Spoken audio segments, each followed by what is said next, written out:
ladies and gentlemen, this is Lee from the Bleep Pop Podcast, and today it is another FIFA 13 episode. This is episode 13, the transfer deadline day, and also the French Revolution begins. And our first game of this episode is against Arsenal in the FA Cup. And Arsenal have a really good squad, guys, and we've already played them once this season and smashed them in the Barclays Premier League. So I was expecting big things, and obviously, as you can see, Adrian is making his debut for the club, and so is De Gea, but they don't acknowledge him, which is kind of strange. So here we go, the players are shaking hands, and yeah, nothing happened in the first half. It was quite boring, not gonna lie.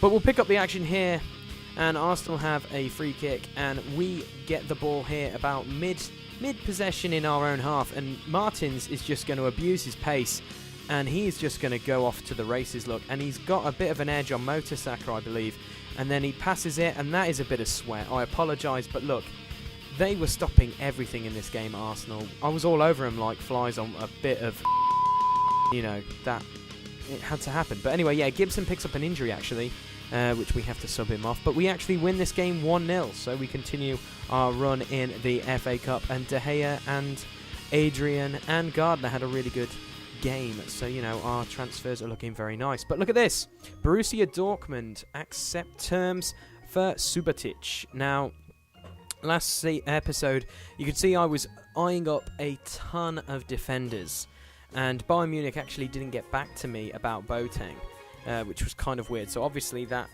must have fallen through, or I forgot to send them the application. But we send off a nice contract fee, and look at this. I have to take a double look at this because I completely miss it. And Man United want 11 million for Phil Jones, so we're not going to get him, unfortunately. He's a bit too pricey for us. So we move into the transfer deadline day, and look at this right off the bat. Lazio want MNEK. That would be dangerous if he goes there. But look at this. Terms and conditions. Oh yeah, we'll take that all the way to the bank. Subotic is now a Everton player. He is going to replace Aga. And actually, you know what? Gibson is targeted by a club. I forget how to pronounce their name, so I'm not going to try and butcher it. So I counter-offer a ridiculous price for him. I think it was like about 8.5, I believe. I give him a counter-offer so we can keep hold of Gibson for now. And the club comes back and they do say that we believe he's not that much. So I was a little bit happy, so we keep Gibson. And then, unfortunately, look at this. Tim Howard has a pulled calf and will be out for a week. Lucky for us, guys, that we bought De Gea, hey? Goodness gracious. That would have been scary. But this is some exciting news. Look at this. Stoke City have been bought out. Yes, over the last few weeks, Stoke City fans have been dreaming of a world in which they have money to burn, where superstars grace their team and where trophies are being won. Well, that world moved a lot closer yesterday when the deal to sell the club was concluded and the reins were handed over to the new consultant. So now basically Stoke are going to be even more scarier, guys, because they've just been bought out, so they're going to have some huge money coming their way. So I'm not looking forward to seeing what kind of players they might land over the next couple of seasons, because they've just missed their window for the transfer deadline. But anyway, we'll continue, and yes, our French Revolution begins right now. That's right, croissants in the air and those beautiful women. Oh yeah. But anyway, that's getting off subject. We had a game against the Czech Republic, and I can tell you now, guys, I took the France job because, well, let's just say France have a really, really, really good squad.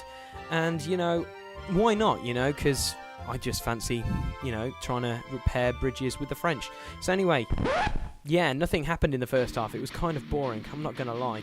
So we decided to turn it up a notch in the second half, and we've got Big Ben here. Still Big Ben, and he's just going to drive forward. Big Ben, still Big Ben!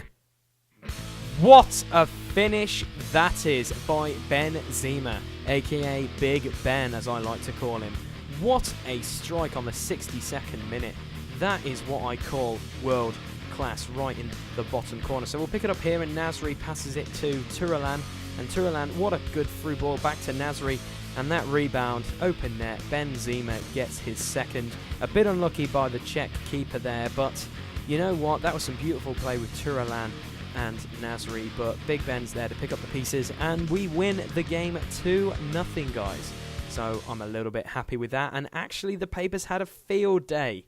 They say this: France have their first win under Mac in an important game. France are beginning to show that this new era with Mac in charge may be brighter than many first feared. This result gives us a good platform to push on and secure even more victories, said the French manager. The boys will continue to stick to the game plan, train hard, and try to perform to the best of their abilities in the coming games. Mac ended. Yes, that is so true. We have such a filthy squad. It is unbelievable. So the papers then get a little bit excited because, you know, it's our second game under my reigns. And they say many fans and pundits have labelled the upcoming France match as a David and Goliath encounter, but Mac has his own views. I've heard people saying this since the game was announced. As long as the opposition realise that we are David, then there will be no surprise for when we go out there and win. Look at that with my biblical knowledge. David versus Goliath. You gotta love it. So we go into this game then, guys.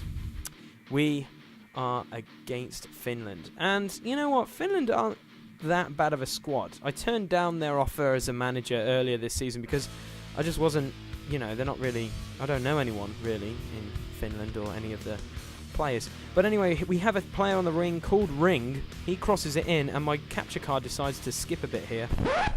And then look at that. It's 1-0. Pookie, or whatever you pronounce it. I just felt a bit enraged that we just turned our brains off. So we'll pick it up here, and Benzema passes it out wide to Evra, and Evra crosses it, and Ben Arthur! What a finish. Ben Arthur from Newcastle. Look at that. That is fantastic. It just gets better every time you see it. Look at that. Boom. And oh my goodness. What a beast. And we'll pick it up again here. Ben Arthur gets tackled. And then actually Muvilla gets it. And Muvilla, oh my gosh, 2 amazing goals in quick succession. What more can you ask for? Look at this. This guy, what a rocket off the post that is. Let's just see it from this angle. Did the keeper have a chance? No, he didn't. Poor Finland. But here we go. Here's another angle. Yeah, right in the corner. Actually, the keeper dived a little bit late. But anyway, let's get off subject. Here we go. We have Big Ben winning a header. And look at that. He lands a bit awkward, unfortunately.